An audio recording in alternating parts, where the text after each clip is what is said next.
Olá, seja bem-vindo à nossa segunda aula de hoje, né? Nós vamos tratar os 4 primeiros mandamentos da lei de Deus, que envolve o nosso compromisso para com Deus, né? Essa é a ideia que envolve.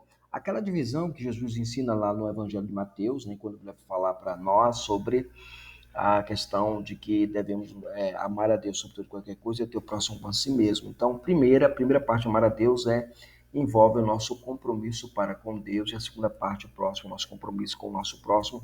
Jesus está falando das duas divisões da lei ou das duas tábuas da lei.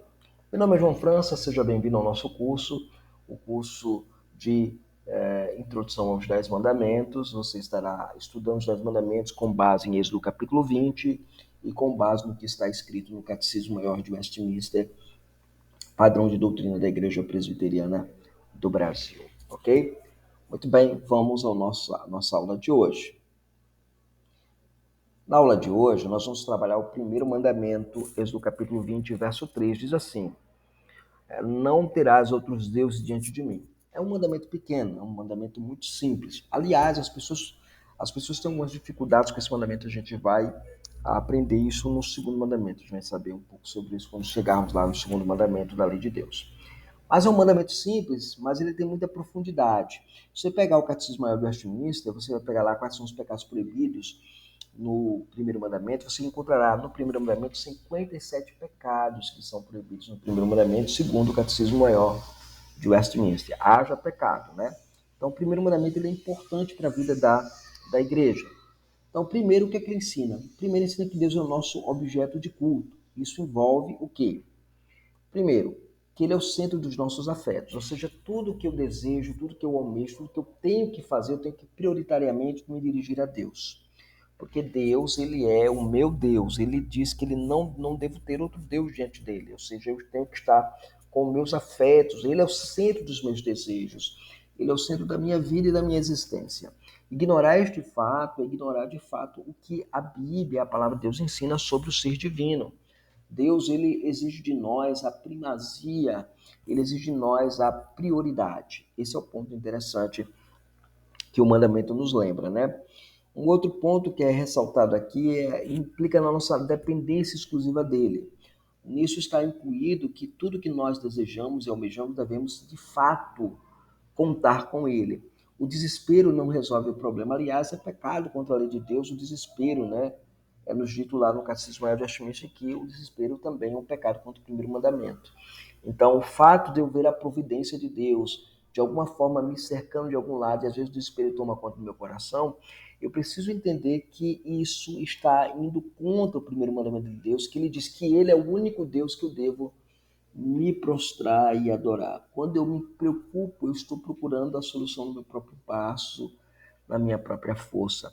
E a gente já aprendeu no prefácio dos Mandamentos de que ele é quem nos tira do Egito, da casa de servidão, ele é que nos dá a provisão libertadora. É nele que nós encontramos a liberdade, é nele que encontramos de fato a vida, ok?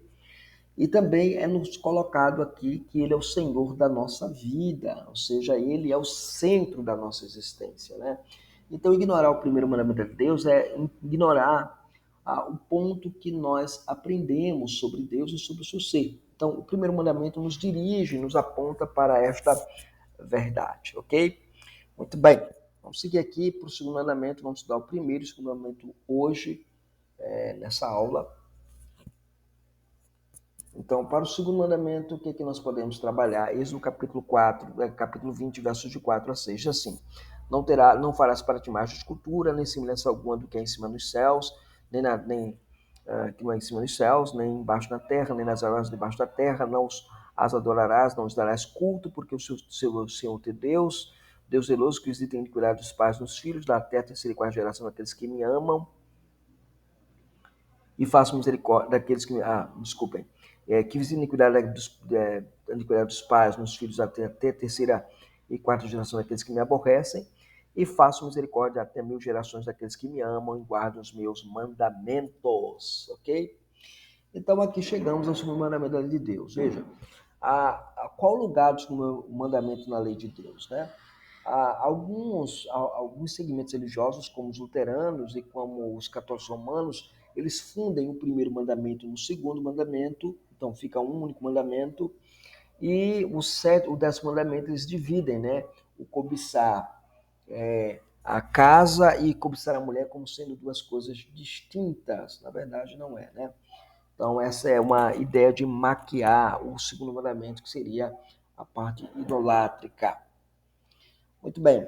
Então, nós aprendemos aqui no segundo mandamento que Deus regula como deseja ser adorado. Isto quer dizer o seguinte, que quando eu estudo os 10 mandamentos, e o segundo mandamento ele envolve com aquilo que nós chamamos de princípio regulador do culto. Uma palavra que é muito comum usada entre os presbiterianos e que muitos presbiterianos não concordam, ou não creem, ou não praticam. Bem, nós, como presbiterianos confessionais, que confessamos os credos, os catecismos da igreja, nós vemos no catecismo uma grande ênfase no PRC, princípio regulador do culto, em distinção do princípio normativo. Existe o princípio normativo do culto, que é aquilo que a Bíblia não proíbe, eu posso fazer no culto. O princípio presbiteriano é aquilo que a Bíblia ordena, eu preciso colocar no culto. Isto quer dizer o seguinte, que Deus não pode ser manipulado. Quando ele diz assim, que não devemos fazer imagem de escultura, significa que a escultura, a imagem, às vezes as pessoas usavam ela para manipular. Até hoje, no imaginário popular católico romanista, uma moça que deseja casar com um rapaz, ela pega Santo Antônio e coloca de cabeça para baixo dentro da água para poder encontrar um casamento, né?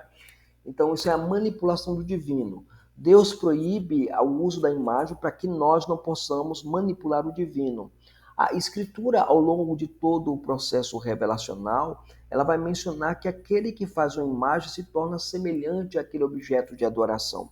Essa tese é uma tese bastante desenvolvida, inclusive pelo teólogo presbiteriano Greg Beale, né, Jacob Beale, no seu livro Você se torna aquilo que você adora, uma teologia bíblica da idolatria, publicado pela Vida Nova.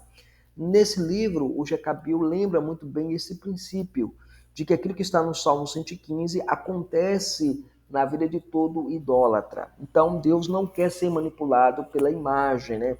A imagem divina, ela não pode ser manipulada. Essa palavra imagem também, ela lembra-nos a nós que o querido Adão, quando ele é construído, quando ele é vindo à existência, quando ele é criado, tira a palavra construído, coloca a palavra como criado, quando ele vem à existência, ele é chamado de imagem de Deus, a imagem viva de Deus. Então a imagem de Deus não pode ser morta, né? Ela tem que ser associada com essa ideia, né? Então Adão foi feito para adorar a Deus e não para manipular a Deus. Segundo, ele amaldiçoa quem quebra a aliança, a idolatria passada para a descendência. É dito isso aqui, né? Diz que lá que ele visita a iniquidade dos pais nos filhos até a terceira e quarta geração, aqueles que me aborrecem, né? Então, como é que você aborrece a Deus? Na idolatria. Então, eu ensino ao meu filho a ser idólatra. Em qualquer nível, em qualquer esfera. Idolatria, às vezes, a gente pensa que é apenas a criação de um boneco. Mas aquilo que ocupa a primazia no meu coração. E o meu filho está vendo aquilo que ocupa a primazia no meu coração. E isso pode ser danoso para a vida do meu filho e levar a maldição da aliança sobre ele. Aliás, é o único texto na Escritura que fala de uma maldição hereditária, né? Tem pessoas que defendem de maldição hereditária, demônios territoriais, esse pessoal da teologia neopentecostal. Aqui, de maneira muito clara, essa maldição é da idolatria. Um filho, você ensinar um filho a ser idólatra, ele vai morrer idólatra, né?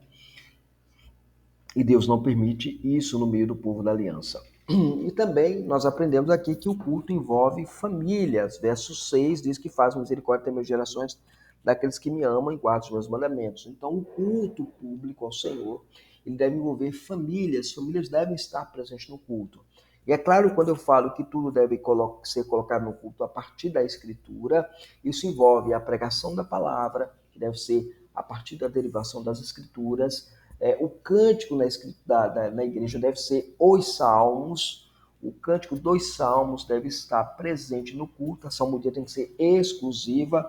Alguns defendem salmodia prioritária, outros defendem salmodia inclusiva, né? Cantar mais salmos e menos hinos, salmodia prioritária. E existe também, que é uma nova que criaram, a salmodia prioritária. E também você vai ter lá os que defendem a salmodia inclusiva, eu cantar hinos mais salmos, hinos bíblicos com salmos. Bem, a confissão de fé e os catecismos da igreja, eles propõem de maneira muito clara que devem ser apenas os salmos. Agora, claro, cada igreja, muitos irmãos piedosos praticam a salmodia prioritária e a salmodia inclusiva, ok? E nisso devemos amá-los, orar por eles, para que Deus possa de fato dar graça e força a nós, crentes, a vivemos em unidade, né? A gente precisa trabalhar pela unidade do reino, mas não podemos abrir mão daquilo que nós acreditamos ser a expressão da tradição reformada, ok? Muito bem, então nós aprendemos isso aqui no segundo mandamento, aprendemos sobre o primeiro mandamento e o segundo mandamento. No primeiro mandamento, o foco dele é Deus é o centro dos nossos afetos, é o objeto do nosso culto. No segundo mandamento, fala da forma como Deus quer ser adorado, ok? Então nós nos vemos na nossa próxima aula, estaremos abordando o terceiro mandamento da lei de Deus e em seguida o quarto mandamento da lei de Deus, fechando assim a primeira tábua da lei do Senhor no estudo da palavra de Deus. Se você ainda não é inscrito no canal, se inscreve no canal, ative as notificações para que você possa ser informado quando tiver vídeo novo aqui no nosso canal. Deus abençoe, Deus estenda graça na sua vida. Nos vemos na nossa próxima aula para a glória do Senhor.